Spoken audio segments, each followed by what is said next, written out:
Hello mga mamis, for today's video, ang gagawin kong cake ay 6x3 lang siya. Tapos, calendar cake designed to for March 1 yung birthday nung celebrant.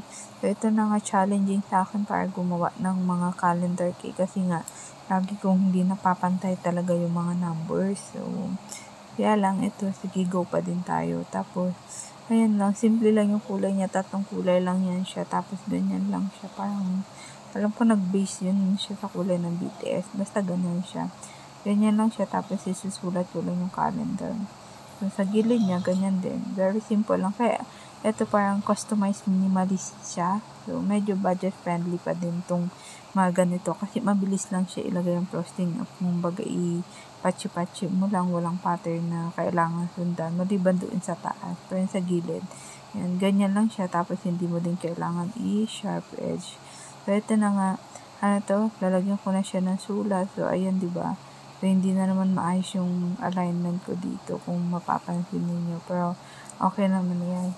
Tapos, dito sa mga calendar nga pala, nag-start ako, diba?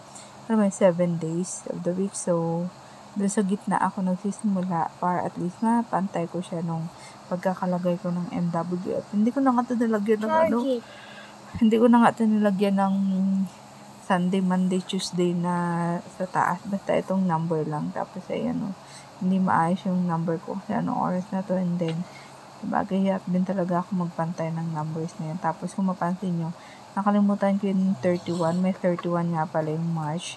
Napansin ko lang yan siya nung i-deliver ko na ba't hanggang 30 lang siya.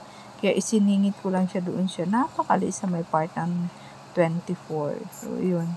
Hindi siya ganun ka pantay ang alignment. Kaya lang mahirap kasi pag-ulitin pa. So, yun na mga mami. Salamat sa inyo. Paalam, ciao.